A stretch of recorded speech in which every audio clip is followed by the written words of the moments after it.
Oke, assalamualaikum warahmatullahi wabarakatuh. Terima kasih buat Mas Yunus Hendrawan. Jadi kali ini pagi-pagi hari ini kita akan coba istilahnya mengulik, mengulas dan mengguliti apa yang sudah kita lakukan terkait tutupan lahan. Tapi sebelum kita mulai acara kali ini ya, Bapak dan Ibu ya, karena berhubung di sini pada belum aktif kameranya, mungkin bisa diaktifkan kameranya terlebih dahulu. Kita mau lihat nih, wajah pagi Bapak dan Ibu, apakah masih ceria, masih bahagia, atau sudah pusing dengan kegiatan-kegiatan BPS yang sangat berjibun di sana.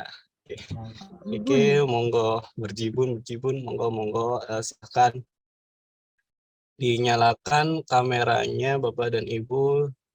Jadi mungkin kita pada sesi ini kita akan coba lebih casual ya. Jadi kita santai, nggak pusing-pusing ya, Bapak dan Ibu, karena di sini adalah materinya mungkin agak beda sama yang lain ya, karena ini terkait tutupan lahan, apa yang sudah kita lakukan dulunya di tahun ini ya, di Maret, di mana Bapak dan Ibu sudah berjalan, berpetualang ke berbagai wilayah tutupan lahan yang sudah diberikan, memotret berbagai tutupan lahan, dan ini adalah sekilas apa itu namanya, hasil yang akan kami sampaikan. Tapi sebelum kita mulai nih, ini banyak preambulnya Bapak dan Ibu. Mungkin Bapak dan Ibu di sini kan ikut Zoom ya. Di sini ada reaction. Mungkin agar hari ini kita itu bahagia, Bapak dan Ibu, minta tolong semuanya kita kasih reactionnya, reaction love ya Bapak dan Ibu ya. Di situ kan ada reaction hati. Nah, jadi semuanya kita pakai reaction hati semua ya. Jadi biar kita tetap bahagia. Jadi minta tolong reaction hatinya Bapak dan Ibu.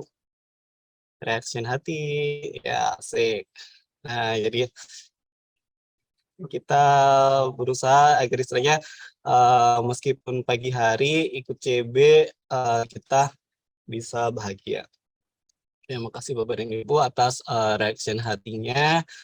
Guys, mungkin tanpa berpanjang-panjang ada satu pantun Bapak dan Ibu sebelum kita mulai sesinya, sebelum Mbak Wida akan memaparkan hasilnya. Oke, bismillahirrahmanirrahim. Pagi-pagi ke pasar membeli cabai. Cakep. Beli tomat, lada, dan merica. Artinya. Pagi-pagi ikutan CB, walau pusing semoga tetap bahagia. Amin.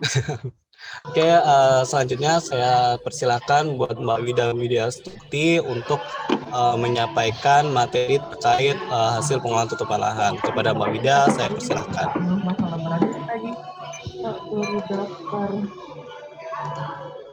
Oke, baik, Mas Oji.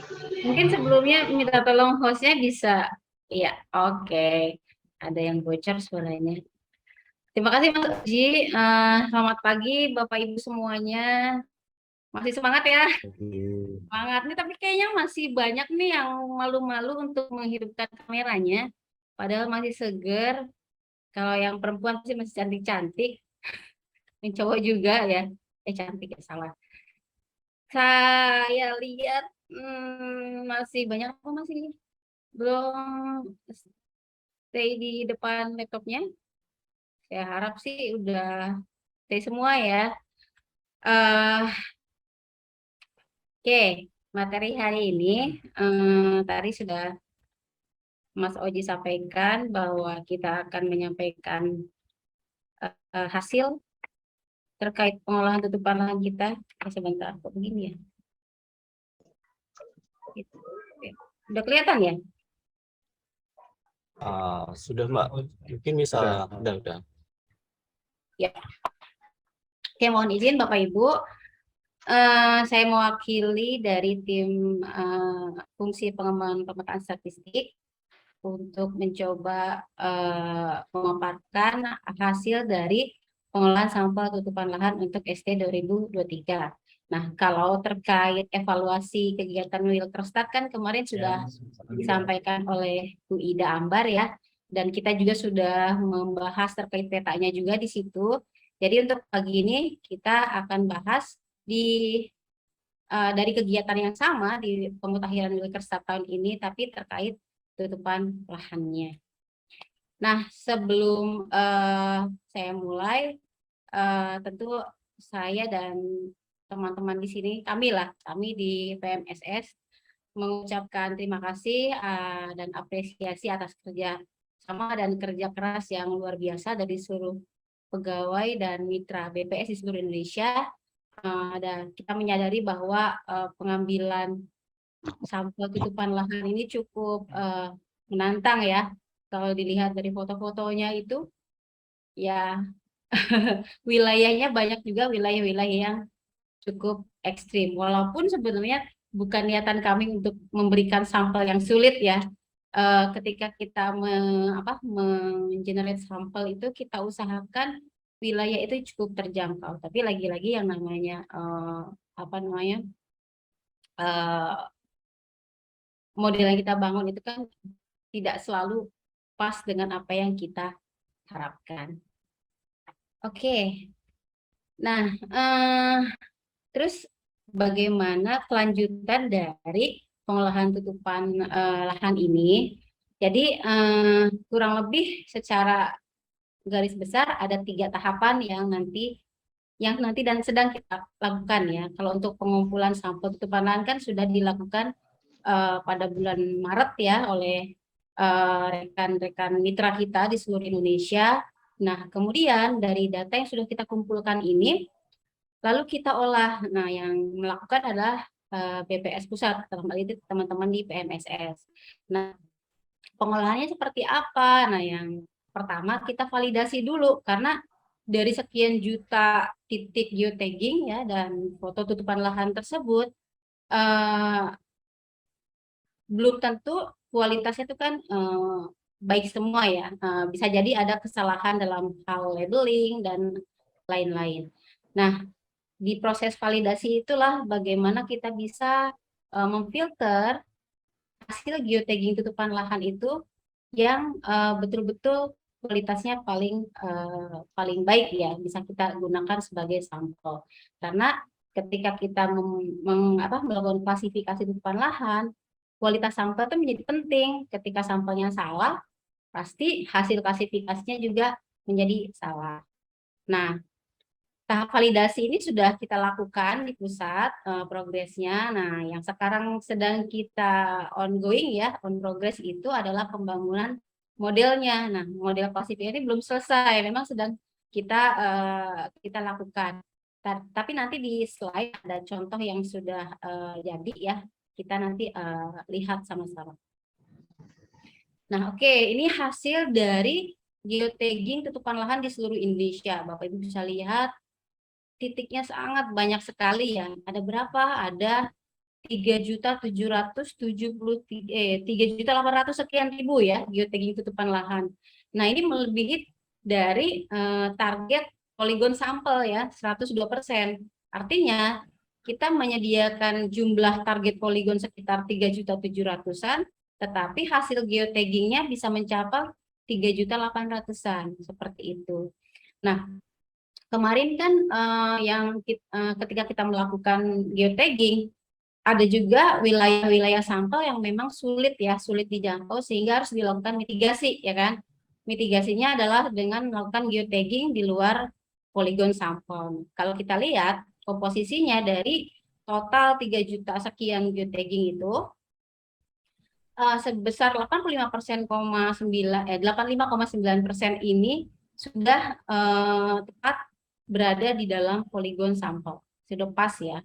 Nah, kemudian sebanyak 9,2% ini di luar poligon, tapi posisinya masih dekat. Ya mungkin bisa jadi sulit dijangkau, tapi digesernya pun masih kejauhan ya untuk digeser sehingga dia nggak benar-benar di dalam poligon. Nah, yang mitigasi itu yang benar-benar jauh dari target poligon sampelnya itu sebesar 6,6%. Jadi overall sebenarnya sudah mencapai target yang kita inginkan ya. Nah, kalau kita drop down lagi ke setiap kelas tutupan lahannya, hasil geotagging ini sebaran data seperti ini ya, walaupun saya warnai yang kuning, kuning apa oranye? Oranye ya. Ini untuk jumlah sampel lahan yang paling banyak ya, yang paling banyak. Ada pertama ada lahan terbangun, kemudian ada sawah, ada semak belukar, kebun campuran dan tegalan. Ya, karena memang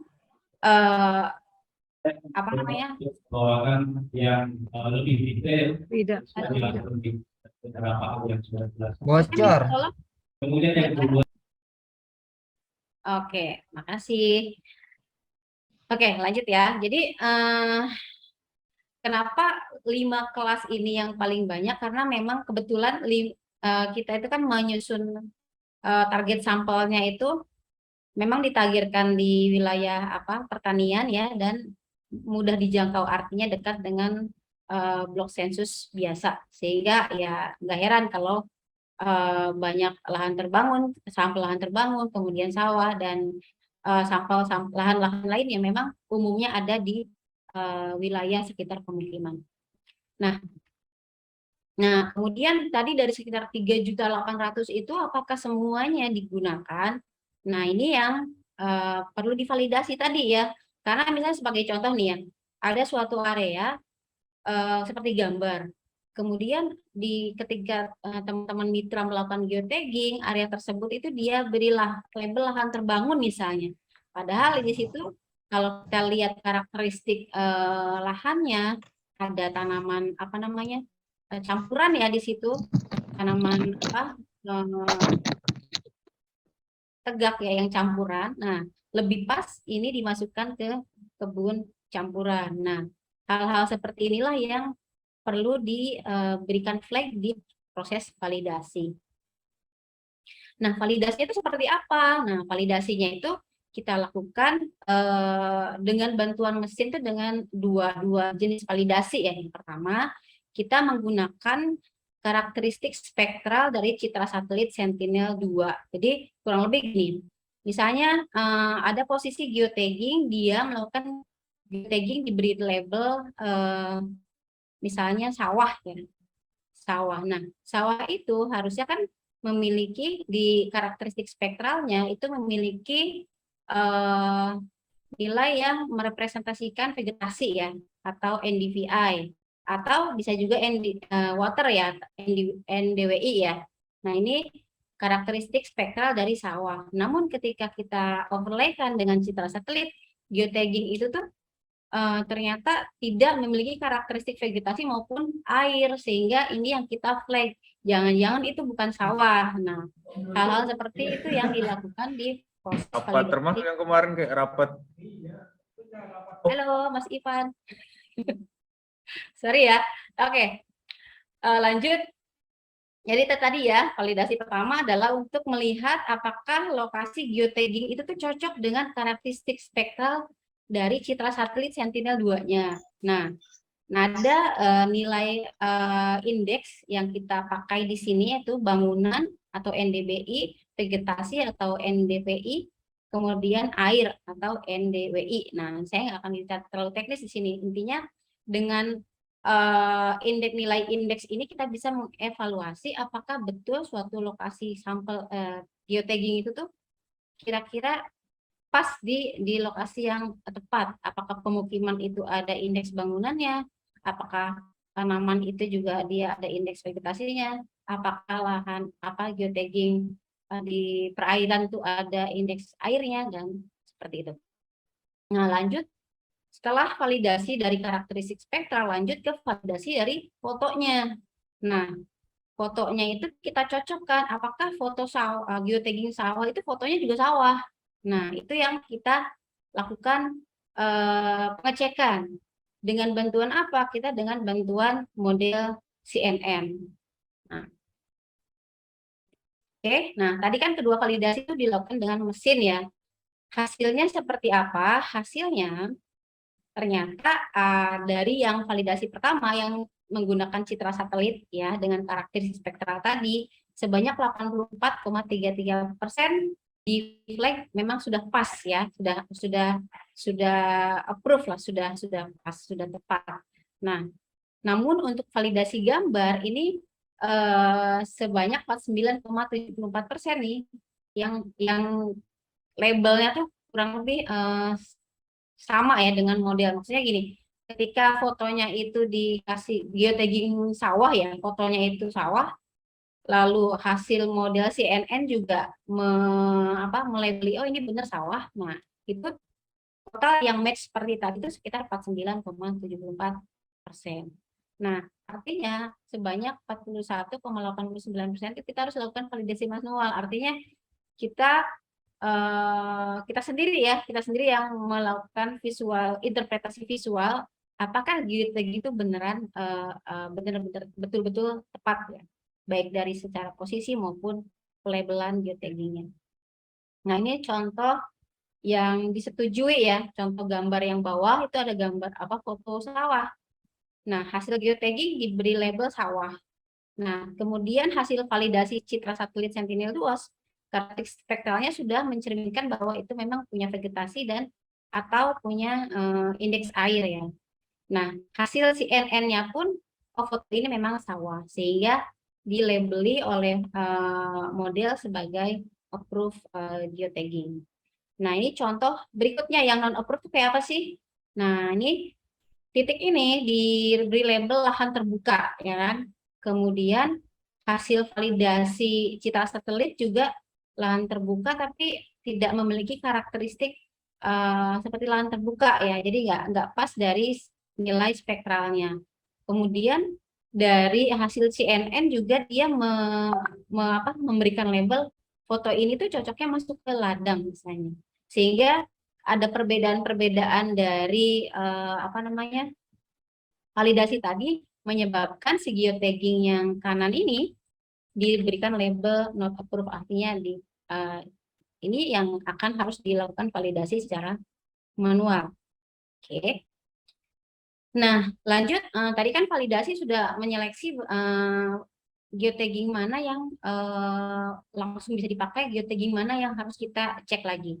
Nah, kemudian selanjutnya adalah kita melakukan modeling. Dalam hal ini mulai membuat model untuk klasifikasi tutupan lahannya. Ini kurang lebih alur model teknisnya seperti ini ya.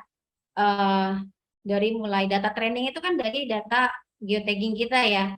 Kemudian dilakukan data preparation. Kita juga menggunakan citra satelit Sentinel-2 ya untuk klasifikasinya nanti. Lalu ada juga proses untuk menghilangkan outlier, kemudian ada tahapan balancing. Nah, lanjut ke modelingnya. Nah, modelingnya itu ada beberapa model yang kita pakai di sini ya. Jadi nggak cuma satu model. Ada CatBoost, LGBM, Random Forest, atau bahkan kita stacking model. Jadi ada model stacking yang menggabungkan dari model-model tersebut. Nah, nanti hasilnya akan dibandingkan model mana yang paling bagus, akurasinya itu yang akan digunakan di proses selanjutnya, yaitu proses klasifikasi. Nah, setelah proses klasifikasi, nanti kita akan mendapatkan tuh data raster ya, data raster yang sudah mengkelaskan ini lahan terbuka, ini lahan sawah, dan seterusnya. Nanti lanjut ke proses terakhir adalah post classification, itu kurang lebih untuk merapihkan ya, merapihkan hasil dari klasifikasinya. Sampai akhirnya outputnya merupakan data raster tutupan lahan. Nah, oke. Ini sama tadi terkait lebih teknisnya ya, terkait modeling yang sudah saya jelaskan tadi ya, apa sih tools apa yang digunakan. Ini bisa dilihat juga referensinya ya kalau mau ngecek CatBoost itu seperti apa, kemudian LGBM seperti apa, dan lain-lain. Itu model untuk pemodelingnya. Lalu untuk tuningnya, untuk memaksimalkan hasil klasifikasinya ini kan kita menggunakan tuning parameter dan ensemble learning ya. Nanti bisa dipelajari ini seperti apa sih algoritma dari masing-masing fungsi tersebut. Nah, ini hasilnya ya. Ya walaupun tadi saya sudah ceritakan masih proses nih modeling tutupan lahannya, cuman kita coba tampilkan salah satu contoh yang sudah selesai, ini baru sampai ke tahap klasifikasi, belum sampai ke tahap pos ya. Jadi pos klasifikasi itu belum. Jadi belum betul-betul rapih, tapi kita bisa melihat, sudah bisa melihat bagaimana hasil dari klasifikasi tutupan lahan di Provinsi Bali. Nah, mungkin teman-teman Bali bisa mencermati kira-kira hasil klasifikasinya udah pas atau belum ya. Nah, kalau kita lihat di gambar sebelah kiri, nah ini kan ada warna-warni ya, setiap warna itu merujuk ke satu kelas masing-masing ya, seperti yang paling atas tuh biru terang ya, itu adalah sawah. Kemudian kalau kita lihat Bali itu didominasi lah warna oranye. Kalau kita lihat oranye itu adalah kebun campuran. Nah, sebagian kecil ada hutan, itu sepertinya di daerah pegunungan ya. Kemudian untuk yang warna merah itu adalah lahan terbangun, berarti itu memang wilayah perkotaan kan ya. Kelihatan di paling bawah itu kan yang paling banyak warna merahnya karena di situ adalah sekitar Kota Denpasar, di mana penduduknya memang cukup padat ya dibanding kabupaten lainnya, kabupaten kota lain. Oke, nah kalau kita drop down lagi, lihat lebih detail lagi, zoom in lagi ya ke suatu wilayah, misalnya saya contohkan di gambar ya, di gambar yang atas ada gambar dari Google Satelit ya. Nah, kemudian yang bawahnya itu adalah hasil klasifikasi dari wilayah tersebut. Kita lihat yang warna biru itu kan berarti kalau lihat legenda adalah perairan ya. Mungkin di situ ada kolam, kemudian yang merah itu tadi lahan terbangun, sudah pas ya warna merahnya.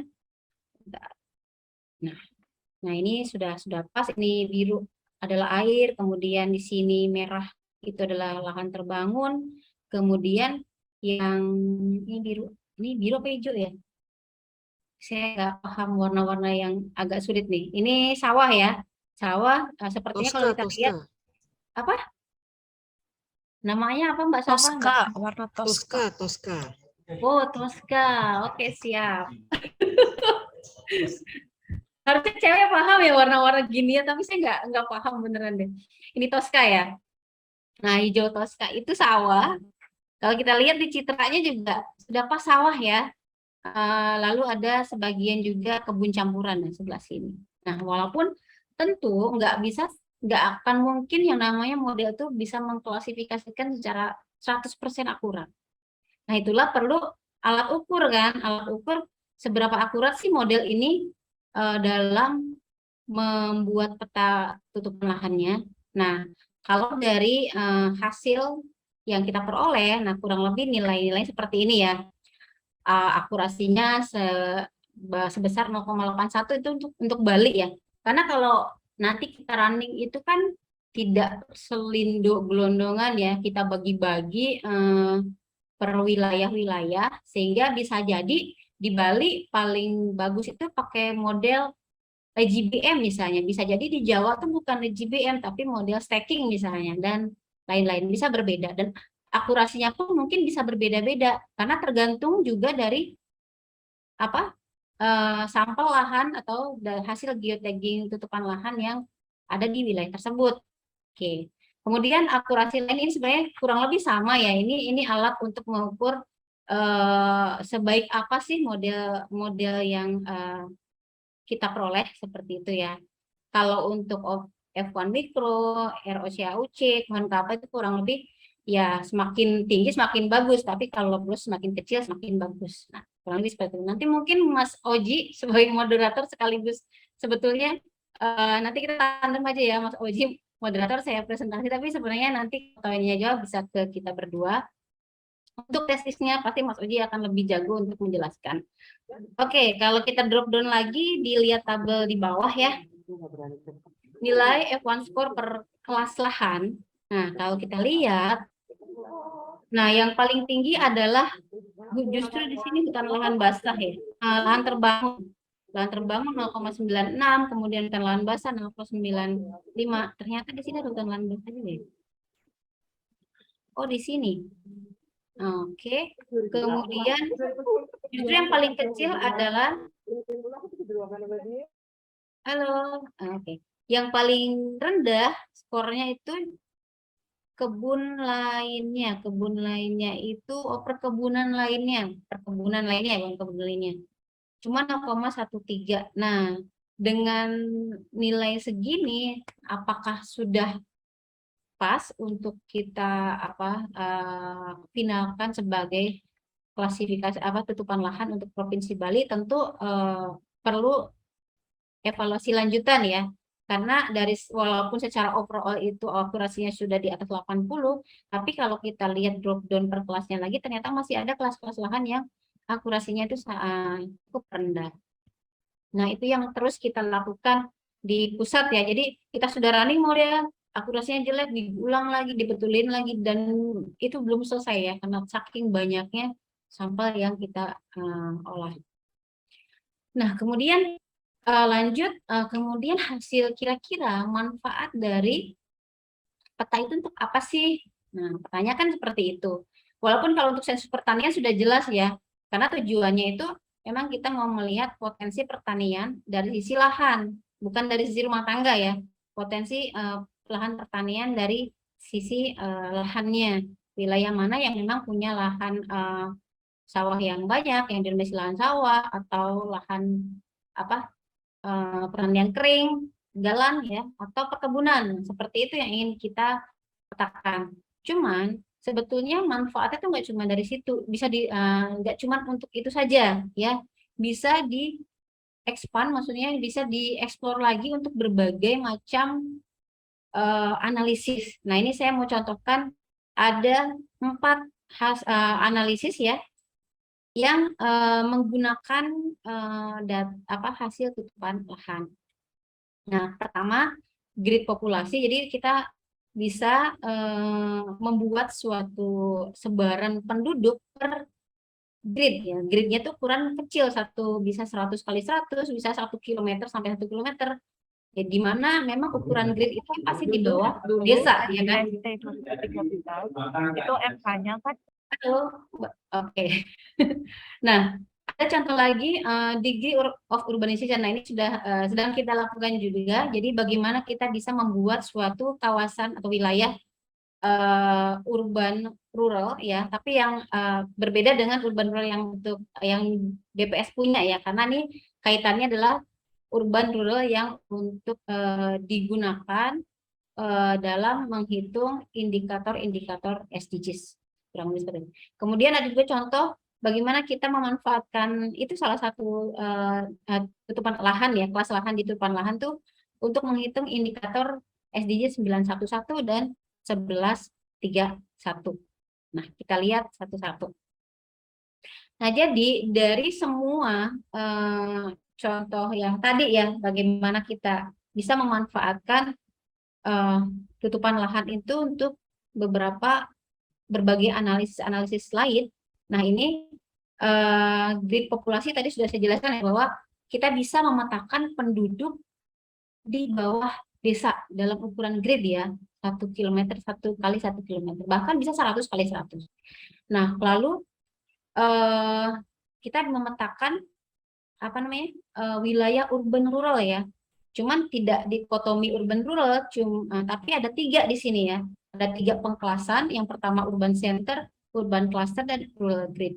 Jadi urban cluster di sini itu memiliki karakteristik yang menengah. Jadi antara karakteristik kota dan rural.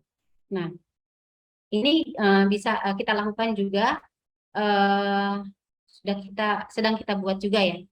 Nah, untuk degree of urbanization for small spatial unit ini kaitannya adalah sama dengan yang grid scale, cuman yang pertama adalah dalam bentuk grid, yang kedua kita petakan ke dalam bentuk peta desa, kurang lebih seperti itu. Nah, untuk mendapatkan ini inputnya itu adalah dari mana saja, dari peta Wilkerstat ya kan, data hasil sensus penduduk 2020 dan peta lahan terbangun dari tutupan lahan tadi. Nah, ini contoh implementasinya, bagaimana kita bisa petakan dari data Wilkersat kita, keseluruhan terbangun, dan data sensus penduduk, kita petakan ke dalam grid-grid yang ukurannya 1 kali 1 kilometer. Nah, sehingga kita bisa lihat sebaran kepadatannya seperti apa. Ya, kepadatannya dia mengikuti wilayah pemukiman ya. Nah, asumsinya lahan terbangun itu kan adalah pemukiman. Nah, lalu dari peta grid populasi ini kita bisa cluster ya, clustering menjadi degree of urbanization, di mana ada kelas urban center yang warna merah berarti dia wilayah tersebut paling padat ya kan, diidentifikasi bahwa ini merupakan wilayah urban center perkotaan ya. Kemudian kelas kedua adalah urban cluster yang warna kuning, di mana karakteristiknya itu peralihan antara urban center dan rural. Jadi dia padat tapi tidak sepadat urban center ya, tapi tidak sejarang rural. Nah, kalau yang hijau ini adalah wilayah rural atau pedesaan. Nah, dari grid cell ini kita bisa petakan juga ke wilayah peta desanya, sehingga kita peroleh peta yang nomor 3 ya. Kalau kita lihat hasilnya agak berbeda ya, karena yang tengah itu grid cell, yang kanan itu adalah peta desa. Ini sehingga hasilnya pun akan berbeda karena desa kita kan bentukannya tidak seragam ya. Ada yang sangat memanjang, ada yang mungkin kecil-kecil. Nah, ini yang akan mempengaruhi hasil dari klasifikasinya seperti itu. Nah, contoh berikutnya adalah bagaimana kita memanfaatkan lahan terbangun tadi untuk menghitung indikator 911, SDG 911, yaitu penduduk pedesaan yang tinggal di jarak 2 km dari jalan raya sepanjang musim. Artinya gini, kita mau menghitung penduduk rural yang memiliki akses baik ke sistem transportasi, kurang lebih seperti itu. Nah, tujuan dari perhitungan SDGs ini. Nah, inputnya adalah pertama grid populasi yang tadi sudah kita buat ya, lalu ada peta jaringan jalan dan peta derajat urbanisasi, yang dimana data derajat urbanisasi dan populasi ini kan menggunakan peta tutupan lahan untuk kelas lahan terbangun. Nah, ini contoh hasil eksplorasi kita ya, bagaimana untuk menghasilkan indikator SDG 911. Nah, ini ada Provinsi NTB, bahwa Provinsi NTT. Kalau kita lihat grafiknya, ternyata memang yang punya indeks Rural Access Index-nya itu yang paling baik adalah NTB. Jadi masih ada 23,22% ya di Provinsi NTT yang belum memiliki akses ke jalan yang layak. Nah, kalau Provinsi NTB itu hanya 6,46% aja yang belum memiliki akses ke jalan layak. Nah, tentu ini akan bermanfaat untuk perencanaan pembangunan ya, khususnya bagaimana bisa menurunkan angka kemiskinan di suatu wilayah. Nah, kalau kita lihat lagi subsetnya, kita zoom in lagi.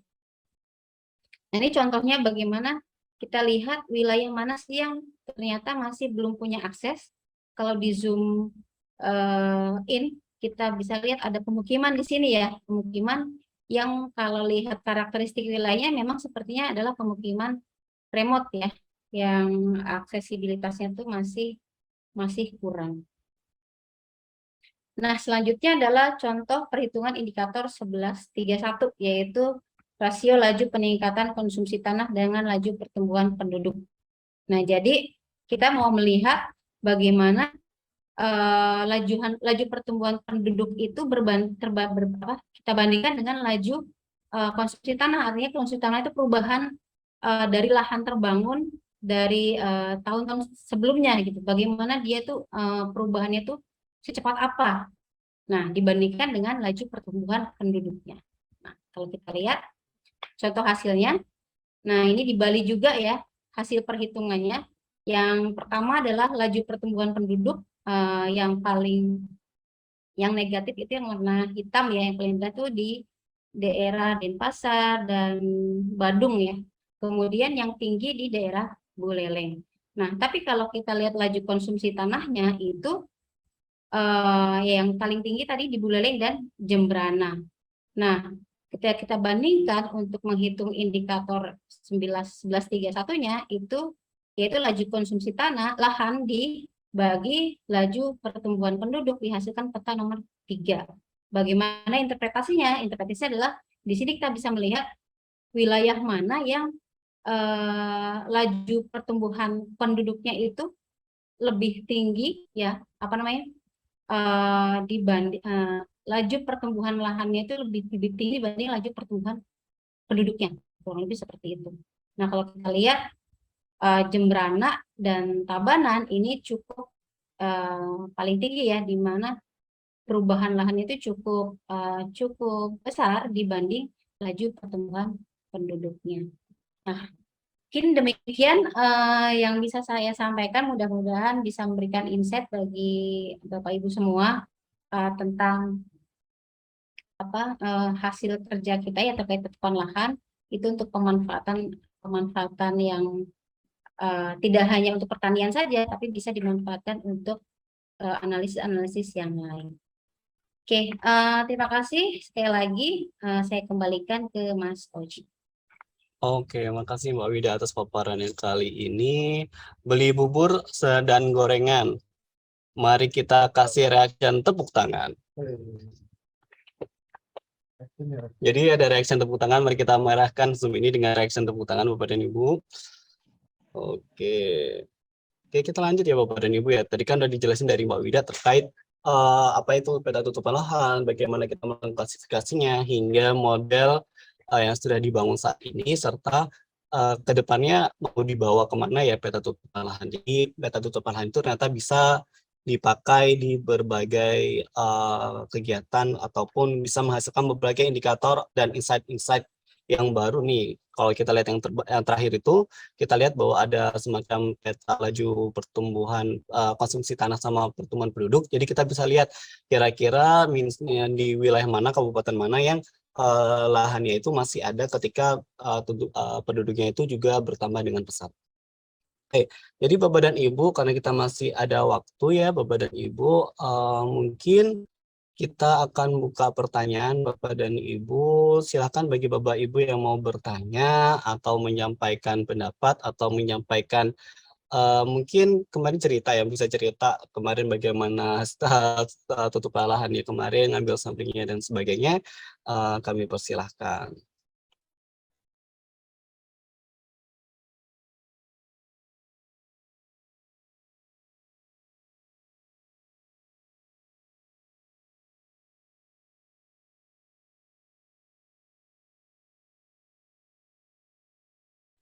Nah, oke, sepertinya ini belum ada penanya ya Bapak dan Ibu ya. Mungkin karena belum ada penanya atau istilahnya yang mau berpendapat, mungkin sebagai pemantik pertanyaan ya, kira-kira nih Mbak Wida, kalau kita lihat nih hasil sama teman-teman di geospasial, kira-kira dari provinsi-provinsi yang ada, yang paling susah nih buat membuat peta tutupan lahannya yang mana ya kira-kira ya, kalau kita boleh share itu, kalau menurut Mbak Wida? Paling susah maksudnya untuk dapat akurasi bagus. Iya, mungkin dapat akurasi yang bagus gitu Mbak. Kalau saya juga kurang apa tuh ya kemarin itu mungkin teman-teman yang lain tuh. Kalau saya kan pegangnya mungkin bukan provinsi ya, mungkin ke kelas lahan ya Mas Oji ya. Kalau kelas lahan kayaknya Mungkin bisa itu kelas lahan Mbak.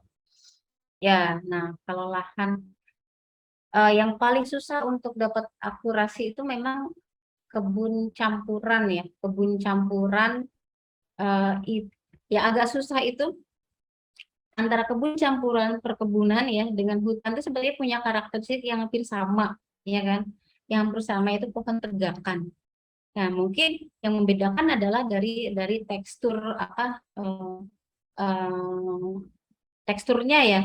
Karena kalau perkebunan umumnya itu kan pohonnya memang sengaja ditanam sehingga tingginya juga seragam seperti itu. Nah, kebun campuran itu lebih lebih bervariasi ya. Nah, itu yang agak susah mendapatkan nilai akurasi yang cukup baik. Kayak misalnya PR-nya memang di situ. Dan satu hal lagi, kalau untuk sawah, saya rasa itu sudah cukup bagus ya. Sawah itu mungkin karena sampelnya juga representatif, ya kan? Dan teman-teman mitra juga dalam geotagging juga saya yakin memang itu tuh sawah, ya. Tapi kalau untuk perkebunan, kadang teman-teman hasil geotagging juga dia geotag itu tuh hutan. Padahal kalau kita lihat di petanya di citra satelitnya misalnya, ini kayaknya nggak mungkin hutan orang dekat perumahan ya kan. Nah, hal-hal itu yang membuat kalau kita tidak lakukan validasi, kita ambil mentah-mentah dari di lapangan, geotagging lapangan, hasil klasifikasinya menjadi tidak tepat ya, karena ya sampelnya salah, karena mungkin salah interpretasi petugasnya. Kurang lebih seperti itu sih Mas Oji. Oke Mbak Wida, jadi makasih Mbak Wida atas penjelasannya. Memang kalau itu terkait kelas kebun campuran itu adalah salah satu kelas yang paling susah untuk diklasifikasikan. Nah ini kayaknya ada satu terpantik untuk bertanya. Ini Mbak Herlina Sri Martanti. Ya, dipersilakan Mbak Herlina Sri Martanti, Mbak Tanti buat memberikan pertanyaan, pendapat atau sumbang saran Mbak. Monggo Mbak. Oke, terima kasih. Mungkin saya nggak tahu, saya mungkin tadi terlewat atau gimana ya, saya cuma mau meminta dijelaskan sekali lagi yang terkait untuk yang apa ya, penentuan klasifikasi tutupan lahan ya. Jadi kan tadi ada beberapa step ya, jadi digunakan beberapa validasi gitu, antara lain dengan band citra, terus gambar, yang terakhir adalah dengan manual gitu ya. Nah, untuk penentuan akhir itu kalau mungkin kalau dari ke band citra maupun tadi gambar gitu ya, dengan CNN tadi itu sudah approve, otomatis sudah dia akan apa namanya, sudah klasifikasi, sudah dapat ditentukan gitu kan.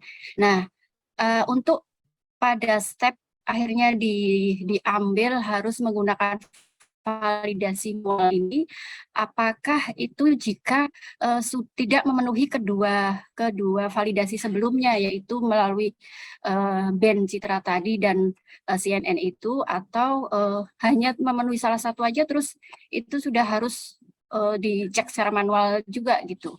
Itu seperti apa? Atau memang intinya harus dua-duanya ini, antara antara band citra dengan CNN itu harus approve semua gitu. Gimana Mbak Wida? Mohon penjelasannya lagi. Oke Mbak Wida, monggo Mbak dijawab Mbak. Mungkin kita langsung aja nih Mbak. Oke, ya menarik sih ya. Bayang ya, 3.800.000. Terus kalau nggak lolos ngeceknya gimana? Satu-satu. Iya, satu-satu. Tapi tetap kita ada limitasi ya, karena kan ini yang melakukan bukan mesin ya kan. Kita menggunakan mesin ya terbatas di validasi yang tadi pakai karakteristik spektral dengan foto ya, pakai CNN.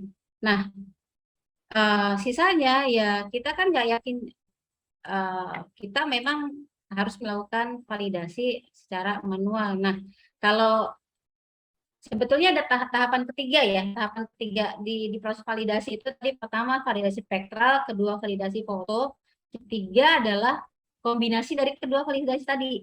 Jadi kita bikin semacam kayak matriks ya, decision matrix gitu.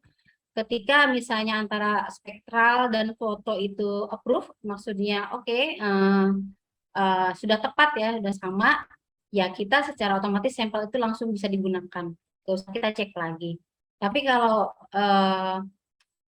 dua-duanya itu spektralnya nggak pas, nggak sama, kemudian fotonya juga nggak sama, ya udah kita tidak gunakan. Nah, untuk yang ketika salah satunya itu pas antara spektral atau foto, baru kita lakukan validasi manual. Nah, apakah semuanya itu divalidasi manual?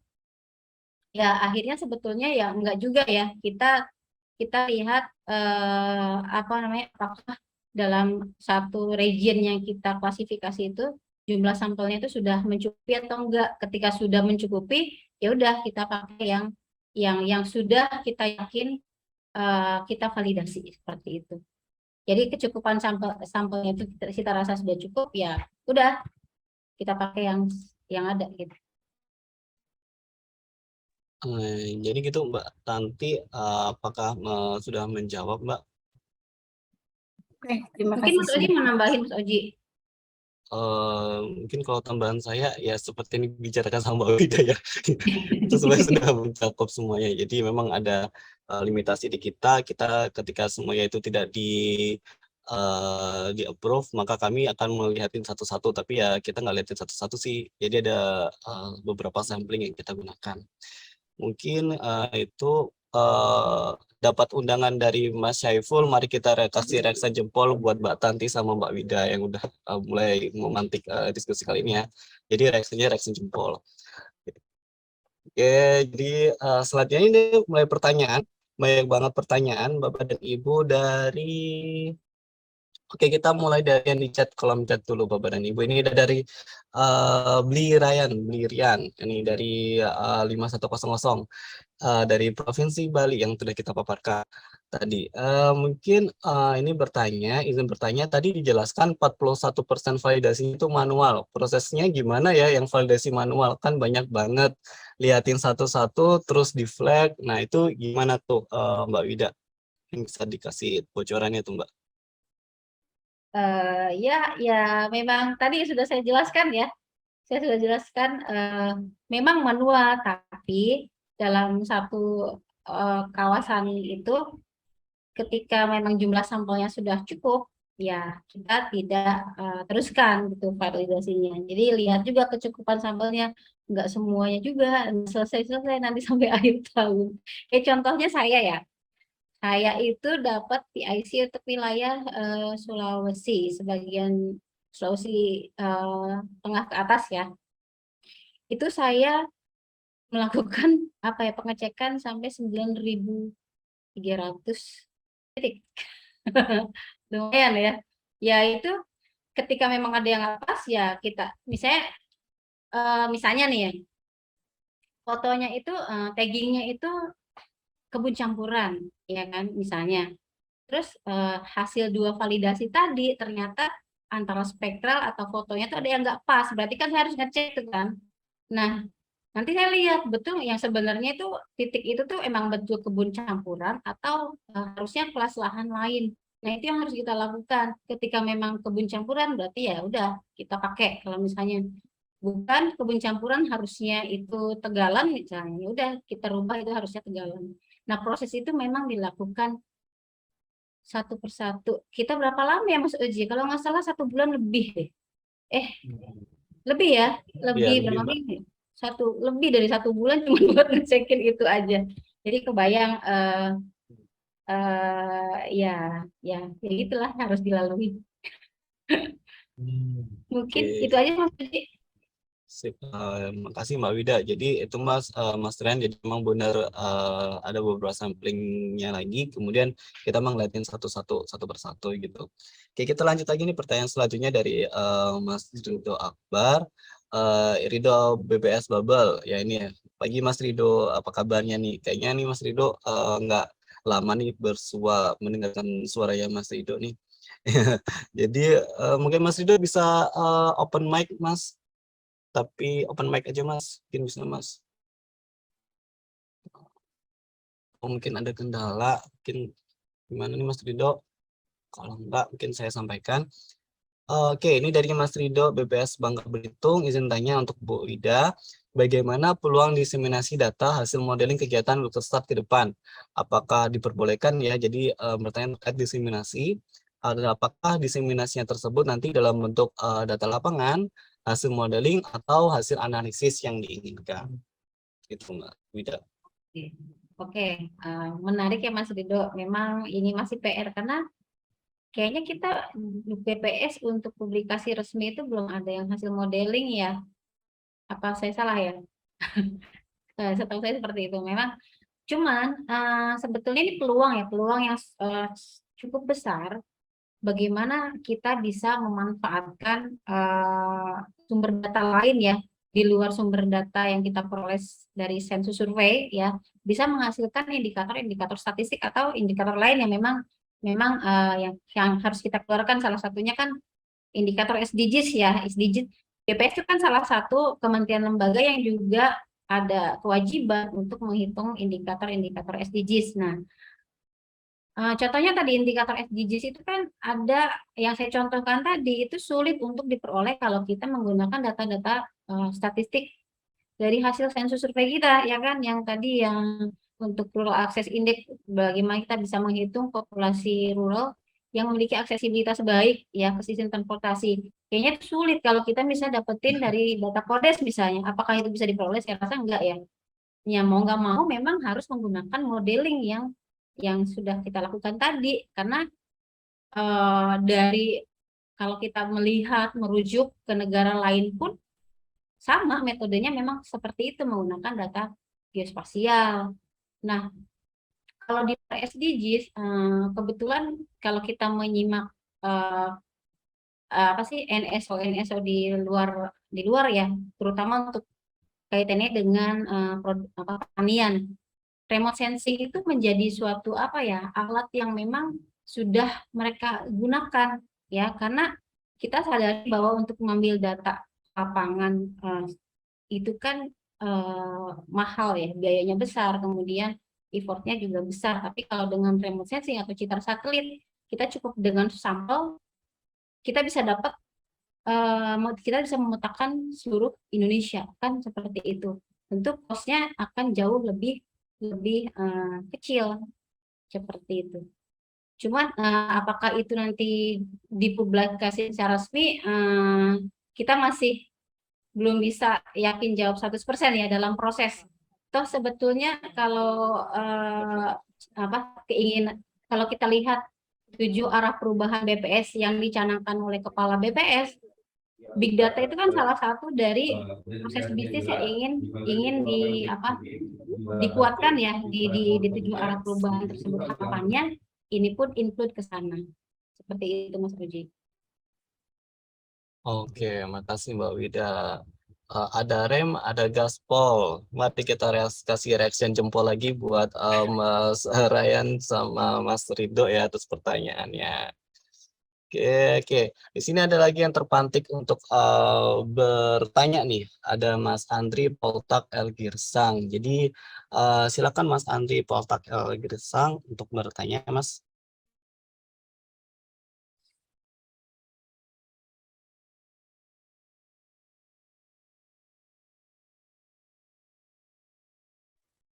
Oke, Mas Andri, apakah kayaknya gitu ya. Halo Mas Andri, Nge-lag nggak sih? mungkin nge-lag ya. Oke, Mas Andri, ya Mas Andri. Oke, kalau misalkan belum ada yang bertanya, mungkin ada yang teman-teman lain yang terpantik untuk bertanya. Bapak Ibu dipersilakan. Oh, ini Mas Andrinya lagi keluar bentar ini kayaknya. Jadi Halo. Oke, monggo. Halo Mas. Ya, monggo Mas. Iya maaf. Iya kemental nih kayaknya kekik. Ini kayaknya tanda-tanda kita harus offline deh Mas. Aduh, bener nih Mas. Jadi CBPMS itu emang harusnya kita offline ya, kita senang-senang, kita outbound gitu ya, harusnya. Iya. Ya mungkin Sinyal di kantor kayaknya menandakan kita harus segera offline. Iya. Oh iya, saya langsung aja. Kebetulan saya kan dari Kesra ya, jadi di kami itu kan kebanyakan data-data sosial. Cuman saya tadi tertarik terkait dengan yang grid tadi itu ya Mbak Wida. Saya tadi mungkin kelewat gitu, gimana ya itu bisa menampilkan jumlah penduduk yang basisnya adalah kewilayahan ya, itu kan dari SP tadi sumbernya ya gitu.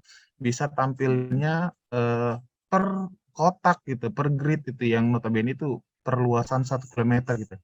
Itu satu, mungkin saya kelewat. Terus kedua, kalau jumlah penduduk aja bisa di-grid-kan gitu dengan tingkat kepadatannya, kira-kira indikator sosial bisa dibuat seperti itu nggak ya? Kira-kira tantangannya apa gitu? Terima kasih, Mbak. Makasih Mas Oji.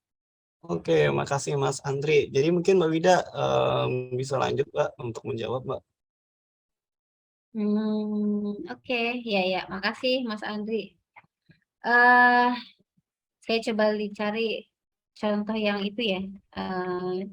Memang kalau di slide nggak teknis kita jelaskan ya, cuma tahu-tahu jadi hasil aja. Tapi saya coba cari PPT-nya di mana ya PPT-nya?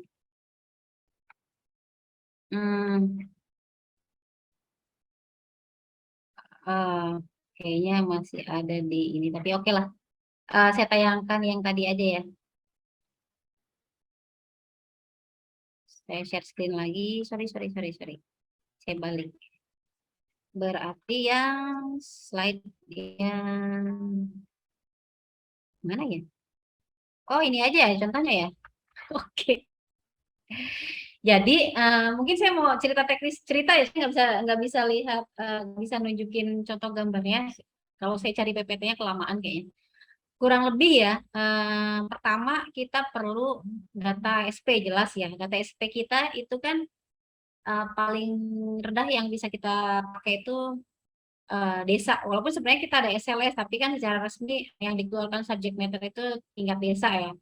Nah itu kita pakai, lalu ada juga lahan terbangun. Lahan terbangun itu kan bisa kita peroleh dari tutupan lahan ya. Lahan terbangun itu kita asumsikan sebagai pemukiman. Nah, lalu ada peta tadi, peta desa. Jadi peta desa kita join dengan data sensusnya. Nah, kita buat grid 1 kilo kali 1 kilometer dulu, ya kan? Lalu kita proporsikan. Jadi proporsikan dari penduduk tadi dalam satu desa, kita proporsikan kira-kira sebarannya itu masuk ke grid mana aja, seperti itu. Nah, sebetulnya kita juga bisa pakai ada data open data ya yang dikeluarkan oleh UN GHSL ya, Global Human Settlement ya. Ya Ji ya. Iya Mbak, Global Human Settlement Nah, Layer. dia udah ada covariate jadi semacam kayak weighting gitu loh. Semakin grid pemukimannya itu, jadi satu grid itu dia bisa ada weight seberapa padat grid itu, seberapa padat pemukiman di grid tersebut. Nah, kita proporsikan bisa menggunakan itu sih. Jadi yang paling dari misalnya dalam satu desa katakanlah ada 1.000 penduduk ya. Nah, 1.000-nya itu disebarkan ke setiap grid dengan weight tadi. Jadi semakin tinggi weight-nya berarti semakin padat penduduknya di grid tersebut. Kurang lebih seperti itu. Jadi memang jatuhnya estimasi ya.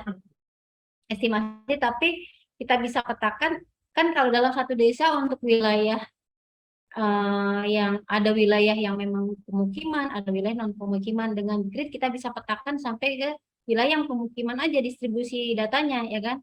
Dan itu juga bisa kita pakai untuk mengidentifikasi wilayah mana yang sangat padat, terutama di daerah urban ya. Kita bisa peroleh tuh wilayah yang benar-benar dia tuh padat. Nanti dari situ sebetulnya manfaatnya, apalagi manfaatnya untuk potensi wilayah kemiskinan ya kalau untuk rural umumnya, karena untuk urban, karena umumnya kan wilayah urban yang sangat padat biasanya karakteristik sosialnya adalah menengah ke bawah ya Mas ya nggak sih ya untuk urban. Nah itu potensi kedepannya lagi sih, kurang lebih seperti itu sih Mas. Saya nggak punya slide yang bisa nunjukin secara teknis ya, tapi mudah-mudahan apa yang saya ceritakan bisa ditangkap. Oh iya, makasih Mbak. Maaf saya potong. Jadi intinya pembanding itu sebenarnya kepadatan perumahannya tadi ya, lahan terbangun itu ya gitu ya pembandingan. Iya. Nah, itu sebagai Iya. rasionya. Betul. Jadi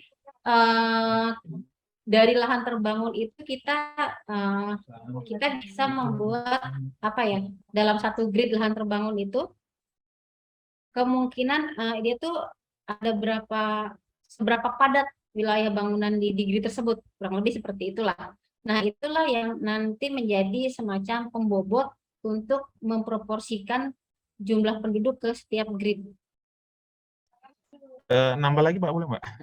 Ya, Kalau silakan. misalkan tadi kan itu kan basisnya sampai ke desa ya. Kalau misalkan kita punya datanya sampai level kecamatan itu bisa nggak ya kira-kira nanti kita tetap pakai pembandingnya kepadatan tadi itu? Sebetulnya kalau secara teknis bisa, Mas, tapi secara ini baliknya lagi ke BPS. Seberapa yakin publikasi kita, kecamatan ya? Kecamatan. Terlalu di luas atas nggak ya? kira-kira gitu?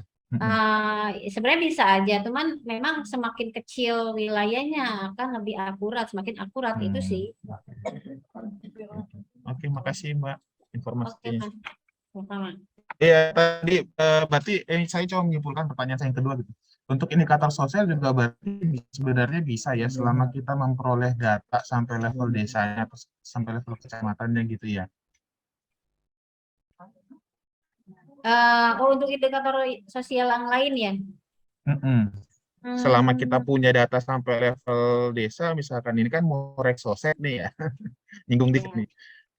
Siapa tahu nanti muncul sampai datanya sampai informasi level desa, berarti bisa dibikin gridnya gitu.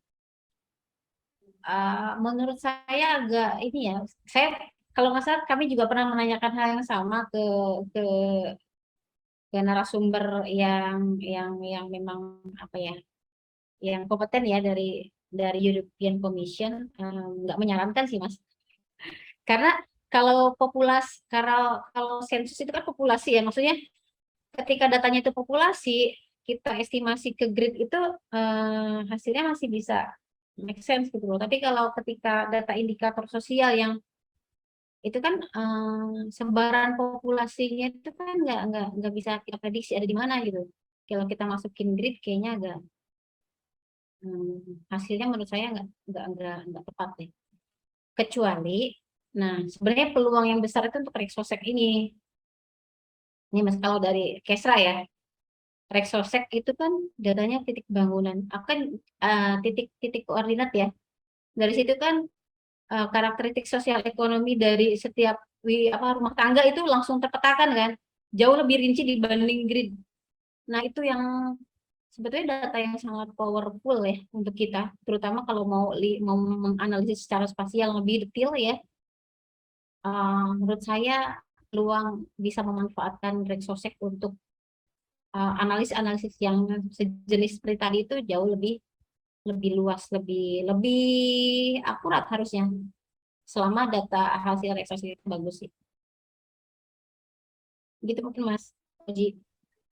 Makasih Mbak, makasih Mas Oji.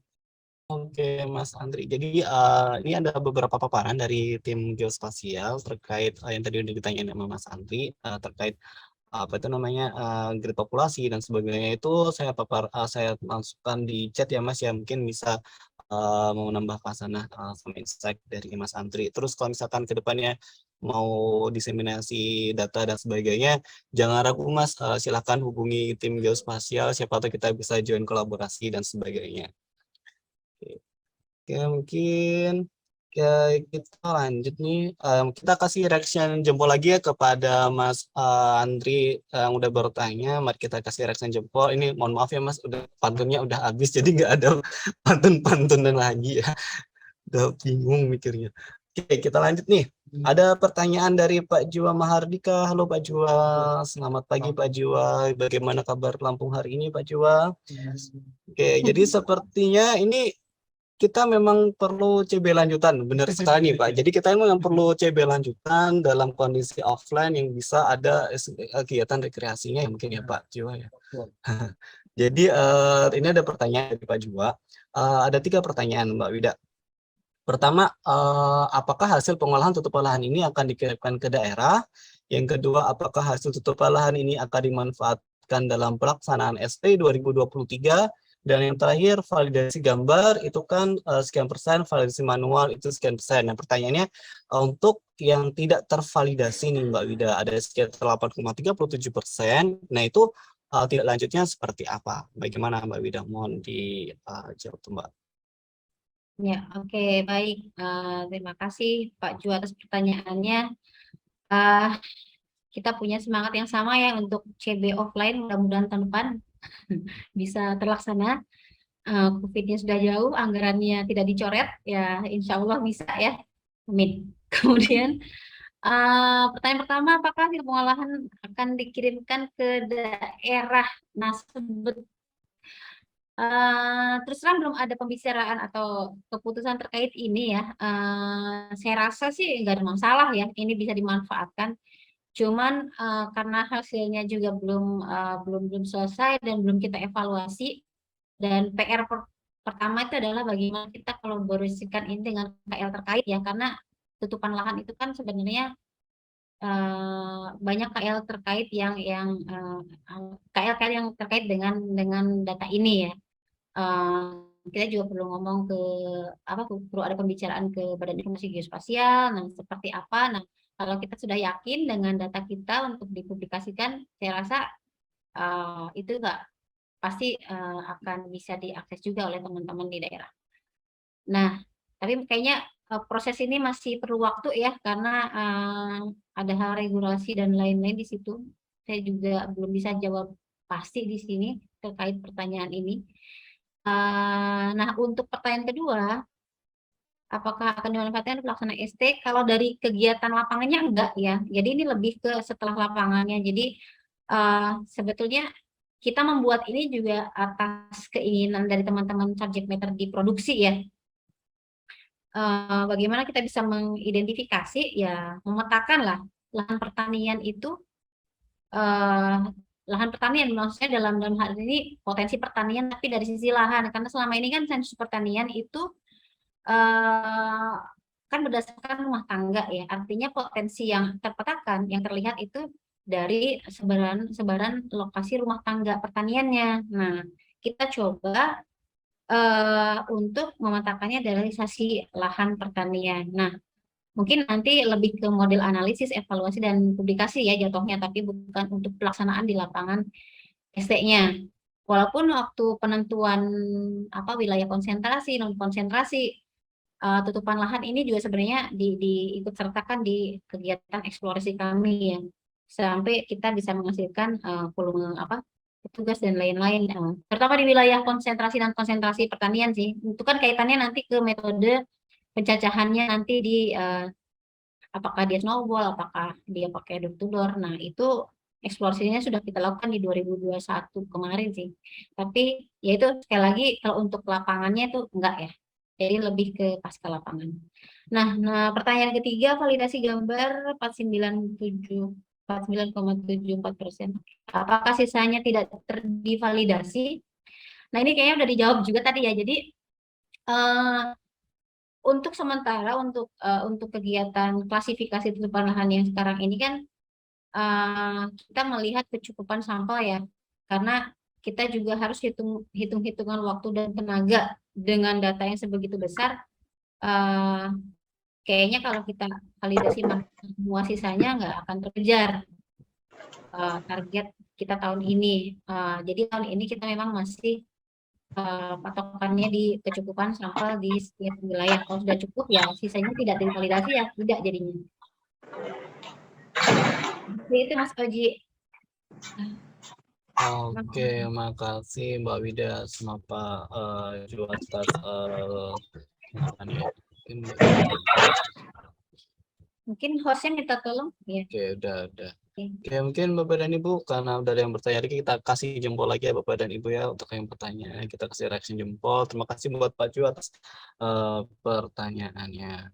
Oke, Bapak dan Ibu. Oke, di sini terpantau belum ada pertanyaan nih Bapak dan Ibu, dan ternyata kita masih ada waktu sekitar 45 menitan lagi atau sekitar 40 menit lagi nih. Nah, ini ternyata ada nih, ada Mas David Setia Prehandoko yang udah raise hand tangannya. Monggo Mas David. Monggo Mas. Ya, izin bertanya Mas terkait Monggo, dengan Mas. SDGs ya, data yang tadi SDGs, indikator yang tadi itu pertama itu untuk yang level penyajiannya itu bisa sampai level mana ya? Maksudnya kabupaten kah atau sampai level desa? Kemudian juga itu yang angkanya itu juga dihitungnya itu apakah hanya wilayah pedesaan atau wilayah perkotaan juga. Kemudian pertanyaan selanjutnya itu kan tadi dari peta jaringan jalan ya. Cuma kalau misalnya di SDGs-nya itu kan peta jaringan jalannya yang diharapkan itu adalah yang layak, yaitu sirtu atau aspal, kemudian dapat dilalui roda 4 dan dilaluinya sepanjang tahun. Apakah juga sedetail itu peta jaringan jalan yang difilternya? Ada tambahan lagi sih pertanyaan selanjutnya juga.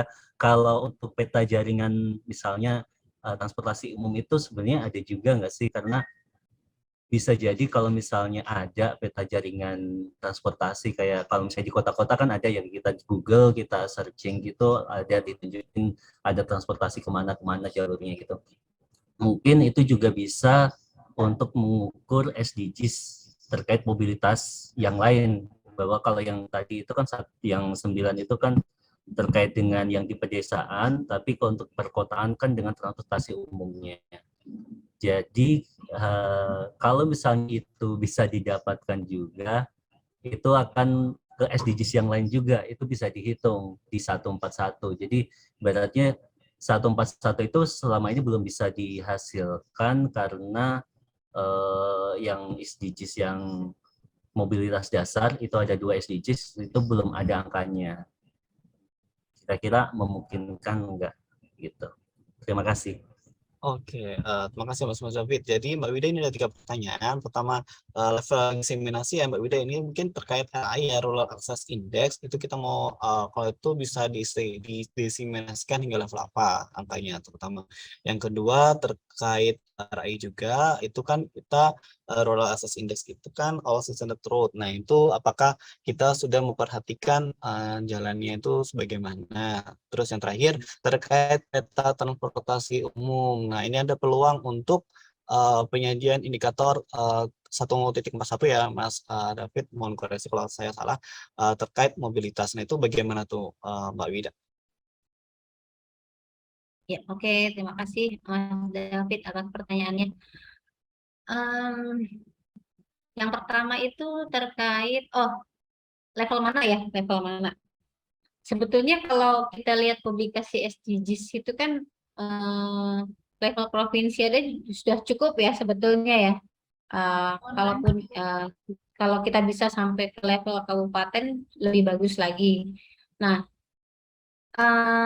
kalau karena data kita kan data spasial ya, saya rasa untuk level kabupaten kita masih bisa lah untuk publikasi sampai level kabupaten. Cuman di bawah kabupaten mungkin perlu evaluasi lagi ya, karena memang ini kaitannya sama pertanyaan kedua nih. Yang PR-nya itu adalah sumber data, betul nih Mas, sumber data. Kalau data sensus kan memang kita punya ya, kita yakin dengan data sensus kita. Kemudian untuk yang PR besar itu memang peta jalannya. Ada 2 sumber data yang sebetulnya bisa kita gunakan. Yang pertama sumber data dari open source. Open source itu data VGI ya, Volunteer Geographic Information dari OpenStreetMap lah. OpenStreetMap itu kan dia provide data-data spasial yang sifatnya terbuka, tapi memang sumber datanya kan volunteer ya. Ibaratnya kita siapapun bisa berkontribusi di pembuatan peta tersebut. Nah, salah satu peta yang dikeluarkan OpenStreetMap itu jalan. Nah, kalau kita lihat atributnya, sebetulnya atributnya sudah sebenarnya atributnya sih cukup lengkap ya. Namun karena sumber datanya volunteer, lagi-lagi kelengkapan data yang menjadi PR di wilayah urban itu bisa dikatakan cukup bagus, tapi kalau ke wilayah rural, saya rasa masih belum lengkap. Walaupun sebetulnya kalau kita melihat paparan dari MSO negara lain, rata-rata mereka memang pakai petanya OpenStreetMap. Ya mungkin di negara mereka datanya cukup lengkap ya. Nah, tapi kalau di kita sebenarnya ada sumber data kedua yaitu peta RBI rupa bumi Indonesia. Nah, yang membuat kan Badan Informasi Geospasial ya. Nah, itu cukup lengkap seluruh Indonesia, cuman memang kita harus ada PR di sisi atribut. Nah, itu tadi kalau kita mengikuti betul-betul jalan semua musim itu harus kondisinya jalan beraspal seperti apa, karakteristiknya apa, data apapun saya rasa nggak ada yang bisa sampai menjelaskan ke sedetil itu ya. Sehingga kita pakai ya pendekatan. Kurang lebih kalau di Indonesia itu kan sebetulnya jalan itu tidak dipengaruhi cuaca ya nggak sih Mas? Kurang lebih kalau jalan pedesaan selama itu ada jalannya bisa dilalui ya. Ya karena nah kalau kita asumsikan kalau peta itu jalan itu sudah dipetakan oleh RBI ya berarti itu sudah bisa diakses. Nah, sehingga untuk perhitungan ini kita sih akan running 2 ya Mas Oji ya. Dari OpenStreetMap maupun dari RBI nanti kita lihatlah komparasinya apakah mana yang kita yakin lebih pas untuk kita gunakan. Itu terus yang ketiga Mas. Terkait itu Mas, Mbak Wida, peta transportasi umum. Nah, kira-kira ada nggak ya peta transportasi umum itu? Nah, kalau transportasi umum, setahu saya kan regulasinya di Kementerian Perhubungan ya. Dan yang saya tahu Kementerian Perhubungan kan otonomi ya, artinya nyampe pemerintah daerah kabupaten kota itu kan jatuhnya dinas ya. Nah, PR-nya itu adalah ketika ada jatuhnya ke kementerian lembaga yang otonomi, itu nggak ada data itu nggak bisa seragam gitu loh seluruh Indonesia. Di kota A bisa jadi lengkap, di kota B bisa jadi nggak ada. Nah, itu yang menjadi PR dan makanya salah satu hambatan satu peta Indonesia itu salah satunya itu tadi tidak ada kalau untuk kementerian lembaga yang sifatnya itu non vertikal atau otonomi. Nah, perintahnya tuh terputus gitu loh sehingga mereka pun ketersediaan datanya itu sulit lengkapnya karena setiap wilayah punya prioritas masing-masing ya nggak berbeda-beda gitu loh nggak ada keseragaman data itu yang mungkin indikator 141 itu akan menjadi sulit ya kalau saya lihat kan 141 itu adalah proporsi penduduk yang punya akses ke basic service ya basic service itu bisa jadi transportasi umum. Nah, kalau datanya ada memang bisa dihitung, cuman kayaknya PR-nya itu datanya itu yang agak sulit untuk kita peroleh. Itu sih Mas David. Oke, tadi jawaban dari Mbak Wida. Gimana Mas David? Apakah ada tambahan pertanyaan atau bagaimana gitu? Ya, Oke, cukup. cukup. Oke, terima kasih Mas. Jadi mari kita kasih reaksi jempol lagi kepada Mas David yang udah bertanya.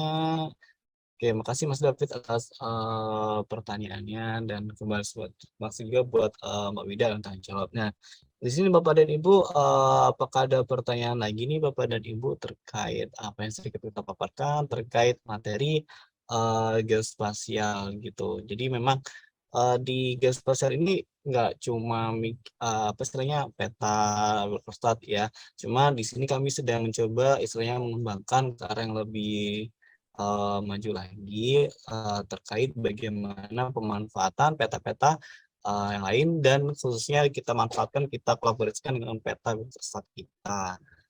Mungkin ada Bapak dan Ibu ada yang bertanya, kita kasih waktu nih. Bapak dan Ibu.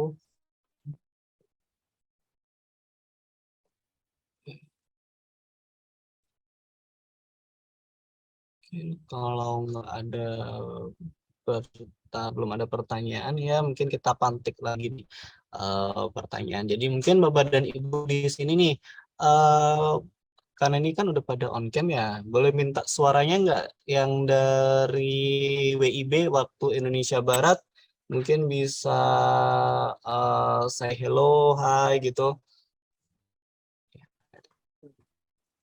Yang untuk Indonesia Barat silahkan. Halo. Halo. Oke. Halo. Hai. Hai. Oke, sip, sip. Indonesia Barat. Ini ada banyak sekali. Ada Mas Sursam, ada Pak Dadang, kemudian tadi ada Mas Heri yang sudah say hi nih, yang lain-lain. Nah, untuk Standby Mas Fauzi. asik, siap Pak Dadang, masih standby. Kemudian ini kita lanjut nih ke wilayah waktu Indonesia Tengah, jangan sampai kalah nih sama yang waktu Indonesia Barat. Boleh saya hello atau saya hai Bapak dan Ibu yang di Wita? Ini ada beli Ray. Oh, sip. Halo. Halo. Suaranya lemah ya Banyak- Indonesia Tengah nih. Kurang semangat. Suaranya belum sarapan ternyata. Emang ini perlu CB offline Bapak dan Ibu biar kita bisa sarapan terlebih dahulu sebelum kita ikutan CB. Jadi emang kita semangat CB offline ya Bapak dan Ibu ya. Kemudian kita balik lagi nih, ada waktu Indonesia Timur. Bagaimana Bapak dan Ibu di waktu Indonesia Timur? Apakah masih menyimak atau bagaimana? Kalau di sana kayaknya udah jam 11. Makan siang. Udah mau makan siang ya? Gimana Bapak Ibu di Indonesia Timur? Wah, kayaknya pada makan siang makan siang semua. kali ya. Oke, Bapak dan Ibu.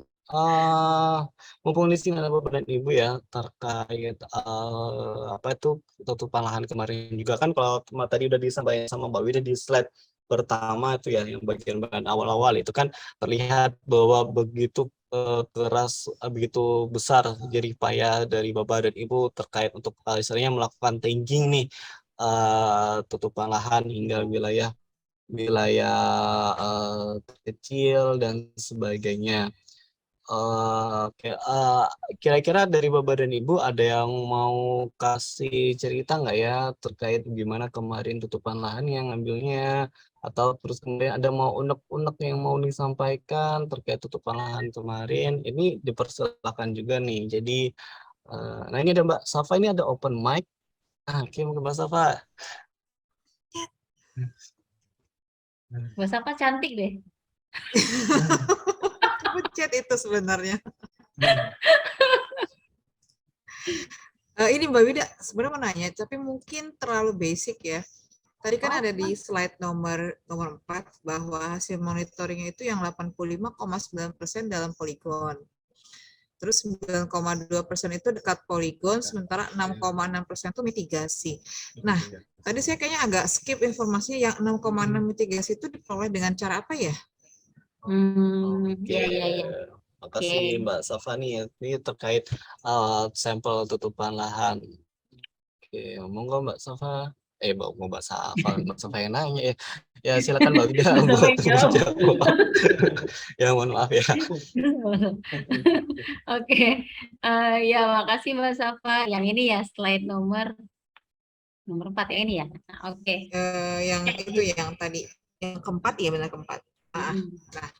Oke, jadi untuk ambil lahan itu kan dari pusat sudah provide poligon sampel yang harus dikunjungi gitu ya. Jadi nanti petugas mitra, petugas lapangan itu di aplikasi Android-nya, aplikasi WaterStat-nya itu sudah terisi apa wilayah-wilayah mana sih yang dia harus datangin, kemudian dia ambil geotagging-nya, gitu. Kurang lebih lah ceritanya untuk ngambil tutupan lahan.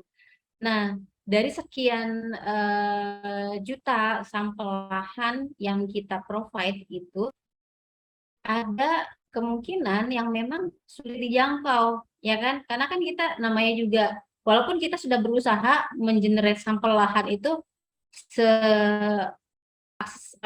diakses mungkin, maksudnya mudah diakses ya. Kita dekatkan ke blok sensus, ke blok sensus biasa, istilahnya, terus ketinggian topografinya itu tidak sampai ke pegunungan. Nah, itu sudah kita usahakan dari pusat. Tapi pada kenyataannya kan bisa jadi ada yang meleset ya, karena tergantung dari sumber data yang kita gunakan saat bikin sampel juga. Nah, yang sulit-sulit itu misalnya ada yang jatuh sampai di tengah rawa misalnya, kan nggak mungkin juga kalau mau digeser kan kejauhan. Dia harus ke tengah-tengah rawa terus ngambil tagging kan tidak memungkinkan, sehingga kita buat mitigasi. Nah, untuk wilayah yang memang sudah sulit dijangkau dari aplikasi memang masih bisa digeser ya sampai 40 berapa meter ya Mas Oji? 50 meter ya? Itu masih bisa Iya, Mbak, digeser. 50. 50 meter maksimum. Nah, kalau misalnya udah masih belum bisa sampai digeser 50 meter, terlalu jauh, maka boleh diganti oleh sampel lahan lain yang terjangkau. Kurang lebih seperti itu. Tapi kalau dilihat dari angka sebenarnya cukup kecil ya, cuma 6,6% yang dilakukan mitigasi. Artinya dia posisi geotaggingnya tuh jauh dari target lokasi sampel. Gitu Mbak Safa. Saya bayanginnya tuh gini loh, kita punya drone gitu ya, dari drone-nya jalan ke rawa, baru di tagging ke situ, kayak keren juga tuh. Keren sih Mbak, drone-nya juga keren harganya. Iya, makanya. Jadi makasih Mbak Safa. Jadi mungkin ini bisa dicatat ya kepada Bapak-Bapak dan Ibu pemangku kebijakan. Mungkin usulan Mbak Safa ini sangat bagus, realistis untuk dilakukan. Mungkin untuk drone ya, mungkin Bapak dan Ibu ya bisa istilahnya seperti itu. Dan ini Mbak gambar-gambar terkait ngambil tutupan lahan nih. Kalau sebenarnya sih teman-teman yang di daerah nih yang keren-keren nih udah sampai belusukan. Jadi kalau kemarin mana itu Pak Jokowi melewati apa itu jalan tol di Papua kayaknya kalah lah sama mas-mas yang di pojok yang di atas itu. Sampai jalan-jalan terjal kayak gitu dilewatin hanya pakai motor apa itu kayak motor Jupiter ya gitu ya, motor biasa gitu kan. Kalau Jokowi kan motornya motor gede ya. Kalau ini kan motor ini aja dilalui, ini keren banget masnya ini. Salut buat Bapak dan Ibu dan terima kasih atas kerja keras serta seluruh istilahnya dedikasinya Bapak dan Ibu. Nah, tadi kayaknya gimana Mbak Safa? Ada yang mau disampaikan lagi? Cukup. Soalnya saya lihat, Cukup. saya ingat Kementerian Pertanian kan juga dia mengembangkan citra satelit juga ya, ada yang dikerjakan atau di Kementerian KLHK juga kayaknya pendanaan mereka jauh-jauh lebih besar dari pendanaan di BPS ya. Jadi buat mereka kayaknya beli drone itu it's a cake banget gitu. Gampang banget keluarin anggaran buat beli drone.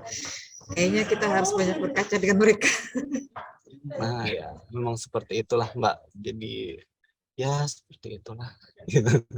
Jadi kita berikan lagi reaksi jempol kepada Mbak Safa yang udah bertanya. Makasih Mbak Safa atas pertanyaannya dan semoga bisa menjadi apa istilahnya salah satu pemantik lah buat kebijakan-kebijakan ke depan terkait beberapa proses geospasial lainnya. Nah ini sebenarnya di chat ada pertanyaan kepada Mbak dan Mas Notulen, tanya jawab apakah sudah ada ya, maaf sambil rapat evaluasi live jadi nggak bisa konsen dengerinnya. Jadi di sini sebenarnya Bapak dan Ibu, di sini ada juga tim yang khusus buat CBPMSS, ini ada tadi itu ada Mas Yunus, kalau kemarin ada Mbak Rizka, kemudian ada Mbak Francisca Dirk, mungkin kita bisa panggil lagi nih, mungkin Mas Yunus, Mbak Francis, Mbak Angel, Mbak Francisca Drop, sama Mbak Rizka, kemudian Mas Ipul, ada Bu Ana Valentina. Nah ini itu adalah penggawa-penggawa istilahnya panitia yang bisa menghasilkan CBPMSS kali ini. Jadi meskipun waktunya terbatas, tapi dengan seluruh dedikasinya dan kerja kerasnya, akhirnya CBPMSS ini pun bisa istilahnya bisa dilaksanakan juga. Nah ini sebenarnya saya tidak, ya ini mungkin Mbak Ratna terkait notulen itu sebenarnya nanti akan dimasukkan ya kalau nggak salah ya di e-learning, nanti ditunggu aja terkait itu. Nah kalau misalkan ada yang mungkin dari Mbak Ratna itu kemarin ada pertanyaan yang belum pas dan sebagainya, mungkin bisa disampaikan kepada fungsi yang terkait ya Mbak ya, atau tim terkait. Mungkin kemarin kan terkait ada evaluasi ataupun ada standar data dan ada perhitungan RSE Bapak dan Ibu yang menjadi tugas kita. Jadi tugas kita itu tiba-tiba ada tugas estimasi. Wow.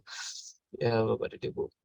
Oke, kita mungkin di sini akankah ada pertanyaan lagi nih Bapak dan Ibu terkait apa yang sering dilaporkan kali ini terkait geospasial ya Bapak dan Ibu ya terkait tutupan lahan ataupun terkait hasilnya SDGs atau yang lain, kami masih persilakan karena masih ada sekitar 20 menit ya atau 15 menit lah terkait itu. Ini monggo Bapak dan Ibu yang ada mau ditanyakan. Oke, ini ada dari Kalimantan Tengah, ada Mbak Dian Mentari.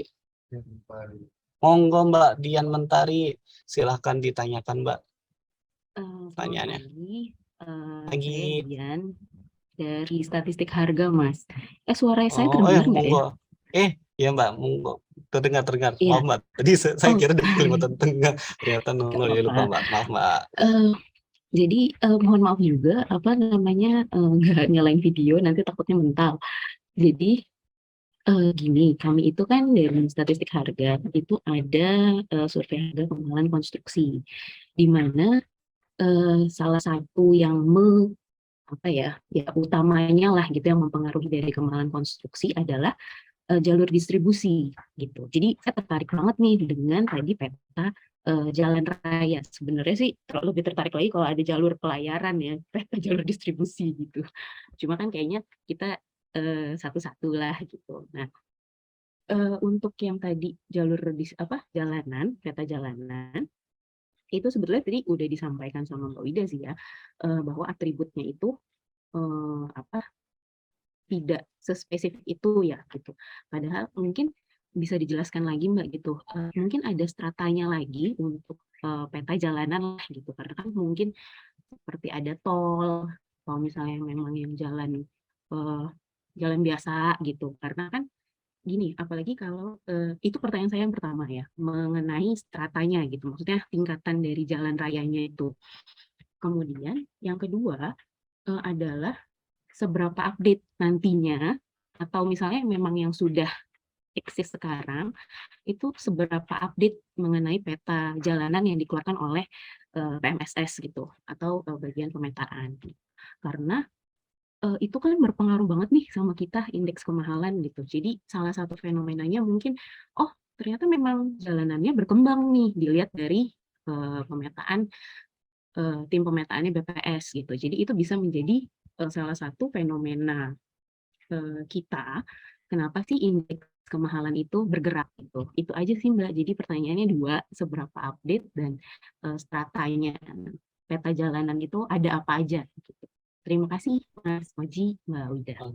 Oke, makasih Mbak Dian Mentari dari Statistik Harga. Jadi ini ada pertanyaan Mbak dari Mbak Dian terkait peta jalan, bagaimana stratanya dan istilahnya pertanyaan kedua, updatingnya ya. Jadi seberapa frekuensi updating datanya. Monggo Mbak, silakan. Baik, terima kasih Mbak Dian atas pertanyaannya. Saya share sedikit ya terkait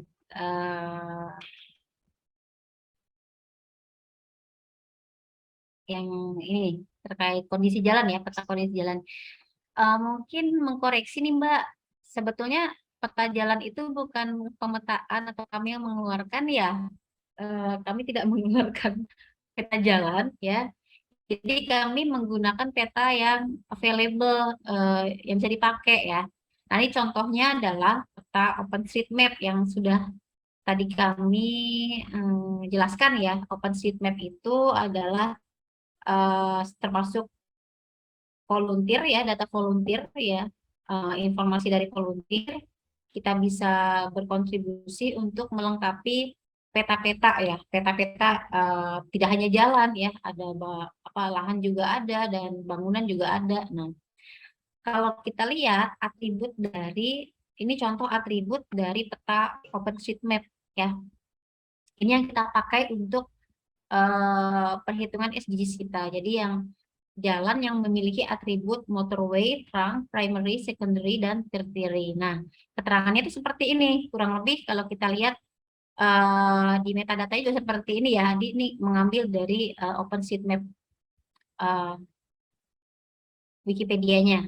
Nah, motorway itu kondisi jalan seperti ini. Kalau di kita mungkin lebih ke kayak jalan tol ya. Kalau trunk itu semacam jalan-jalan utama negara. Kalau mungkin di kita jalan nasional ya. Kemudian yang primary itu jalan yang penghubung kota-kota besar. Masih kalau di kita mungkin masih jalan nasional ya. Mungkin motorway datang itu sejenis. Kalau di kita kan masuknya ke kelas jalan tol ya. Kemudian ada jalan yang lebih kecil lagi, secondary, dan yang jalan yang di kota-kota kecil, tertiary. Nah, ini atribut ini di OpenStreetMap itu tersedia.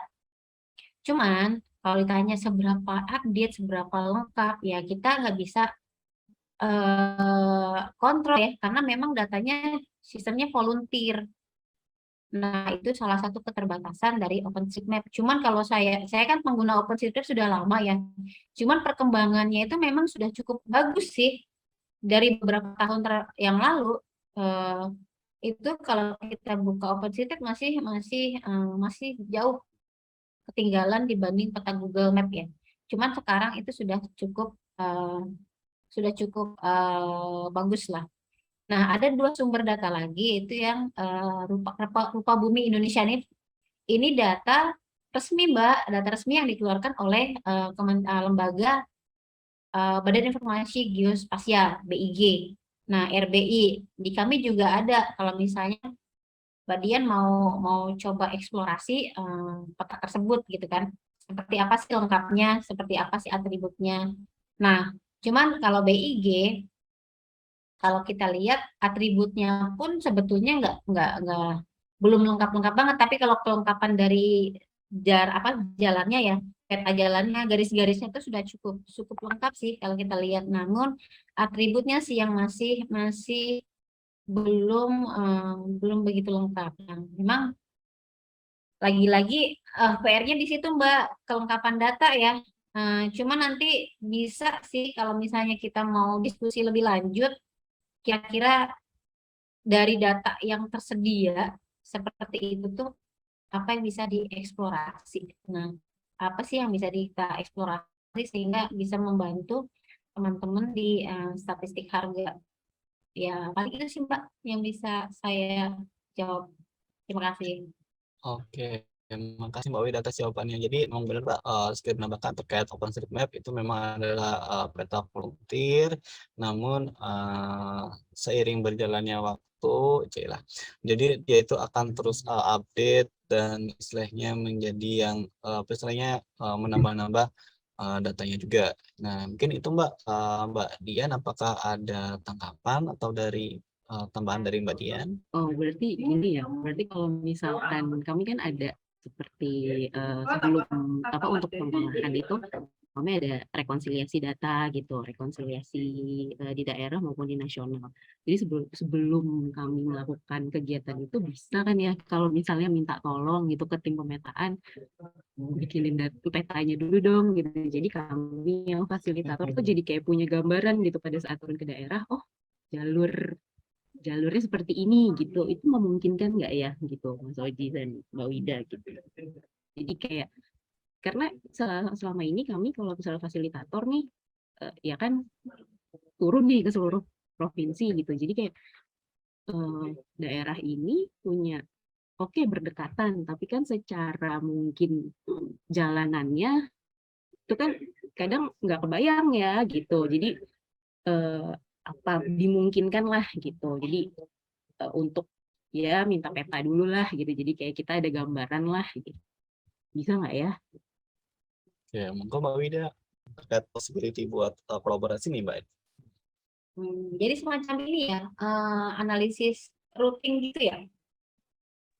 Iya, kami keluarnya kan tahunan kalau indeksnya. Oh, Nanti sebelum indeks harga itu ada variabel untuk menghitung jarak gitu ya Mbak ya? enggak sih, sebetulnya enggak menghitung jarak, cuma misalkan nih satu kabupaten A dengan kabupaten misalnya ya ibu kota provinsi gitu kan. Oh, dia apakah suatu daerah memang ngambilnya dari ibu kota provinsi kah? Gitu. Kadang mempengaruhi kan. Nah, itu kan kami istilahnya sangat dibantu oleh teman-teman pada saat rekon ya gitu. Maksudnya, oh enggak, kalau misalnya di daerah A itu nggak ngambil ke ibu kota provinsi, tapi misalkan di ya misalnya gini di Jawa Barat, mungkin kalau misalnya daerah Depok ngambilnya ke Bogor, bukan berarti harus ke Bandung kan, gitu loh Mbak.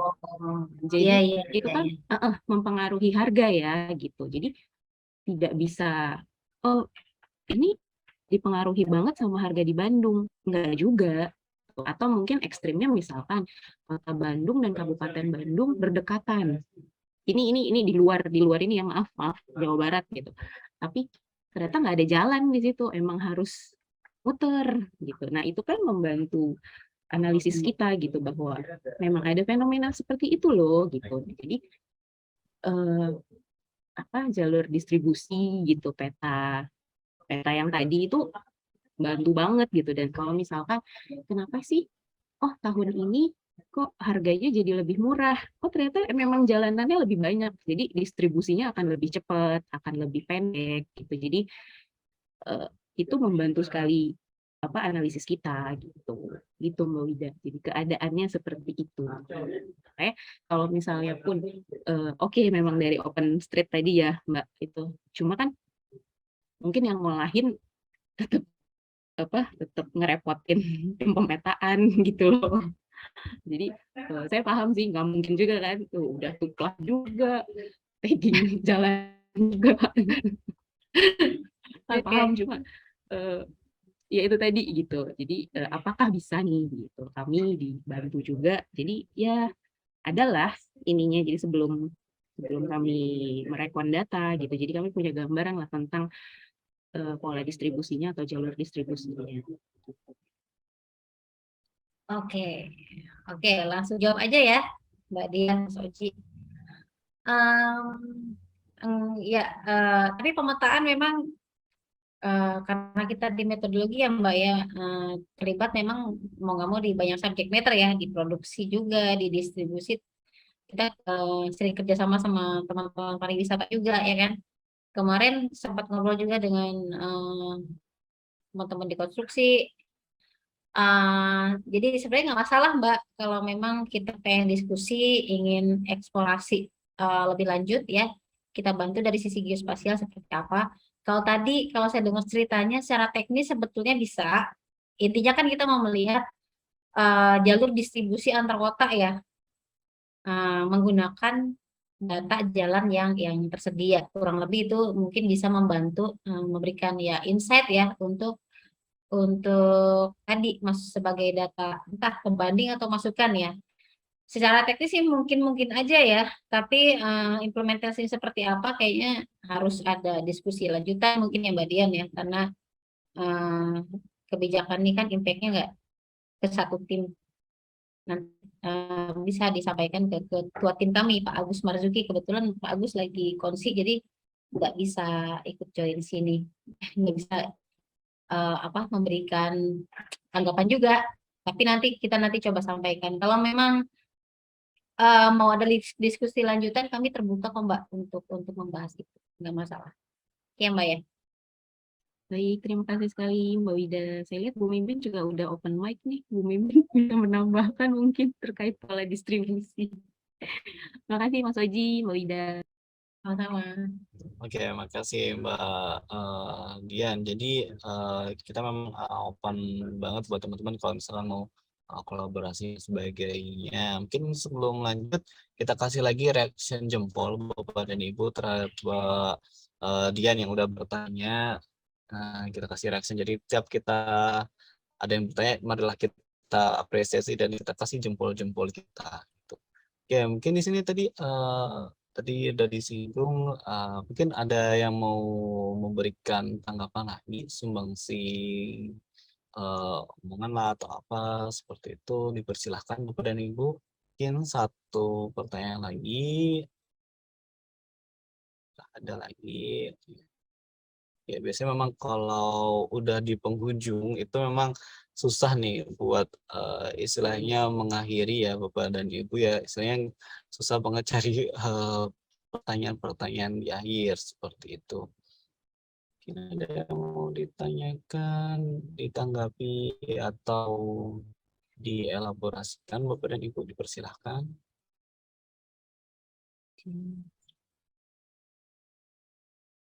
Oke, kalaupun misalkan ini ada nih Mas Ridho Akbar. Jadi ini ada tanggapan dari Mas Ridho Akbar, karena ini jadi memberikan insight buat kolaborasi. Mungkin sudah saatnya tim pemetaan diberikan kesempatan untuk berinovasi dalam kolaborasi data analisis bidang geospasial dan statistik seperti pada GSGF. Wah, makasih banget sama pendapatnya dari Mas Ridho Akbar. Alhamdulillah, semoga pintu inovasi ke depan terbuka lebar buat kami dan teman-teman di daerah. Jadi sebenarnya teman-teman di daerah kalau misalkan mau kolaborasi sama kami, kita terbuka juga. Misalkan ada yang mau ngebantu ngerunning tutupan lahan, kami sangat terbantu sekali untuk yang mau istilahnya itu ya open recruitment ini. Oh ini Ceritanya. bantu manual validasi, kami Yes, sangat terbantu. kami sangat terbantu sekali Bu dan Ibu. Jadi kalau bisa mau belajar, monggo lah Pak. Jadi Bapak dan Ibu kita bisa belajar bareng lah di sini. Oke, mungkin akan ada jam 9.51 juga nih, udah 10 menit menuju jam 10. Jadi biar kita tidak terlalu lama di sini, karena kebetulan ini udah mau jam 10 juga ya Bapak dan Ibu ya. Udah waktunya kita istilahnya mau break dan sebagainya. Terima kasih buat Bapak dan Ibu yang sudah menyempatkan hadir, istilahnya hadir dan mendengarkan di sela kesibukan Bapak dan Ibu, di sela mungkin ada yang nyambi rapat lah atau istilahnya nyambi kerja yang lain atau yang lainnya. Terima kasih istilahnya sudah memberikan dua pasang telinga Bapak dan Ibu dan dua mata Bapak dan Ibu untuk menyimak dan memperhatikan paparan dari tim geospasial. Dan terima kasih juga buat Mbak Wida yang udah mempresentasikan paparan yang kali ini, serta teman-teman yang tadi sudah meramaikan diskusi ya di pagi hari ini ya. Mungkin ada satu pantun lagi ya, terakhir ya, sebelum kita kembalikan ke moderator utama, yaitu Mas Yunus. Jadi, kayak gitu ya. Bapak dan Ibu, look at the sky, bye-bye. Ya, kayak gitu. Itu pantun apa-apaan sih? Ya, itu aja saya kembalikan kepada Mas Yunus. Kembali, makasih Mas Yunus. Oke, terima kasih ya semuanya. Wis, keren banget dari materi dari tim pengembangan pemetaan statistik. Kita kasih applause dulu dong. Kalau tadi kan kata Mas Oji, kita selalu kasih apresiasi. Nah, kita kali ini kasih apresiasi kepada pemateri kita dan moderator kita pada hari ini. Boleh kasih jempolnya, kasih hatinya gitu kan? Kasih hati aja deh. Baik, Bapak Ibu semuanya, langsung saja kita sama-sama lihat pemaparan dari tim pengembangan pemetaan statistik terkait dengan hasil dari klasifikasi sampel tutupan lahan yang sudah dilakukan hasil pemutakhiran kemarin. Dari sini kita tahu banyak hal yang sudah dilakukan oleh tim pengembangan pemetaan statistik untuk memanfaatkan data-data geospasial dalam pengembangan statistik ke depannya. Baik, untuk Bapak Ibu, sekarang kita lakukan peragangan dulu. Silakan Bapak Ibu kalau mau istirahat atau coffee break dulu silakan. Ya, kalau kata Mas Oji tadi, seandainya CB ini offline, kita pasti udah ngopi-ngopi bareng ini. Kita akan rehat sejenak sampai pukul 10.15 sebelum kita akan masuk ke lanjut sesi kedua dengan pemateri dari tim pengembangan register usaha yang akan menyampaikan progres dari kegiatan Statistical Business Register. Baik, kepada Bapak Ibu, silakan istirahat. Terima kasih.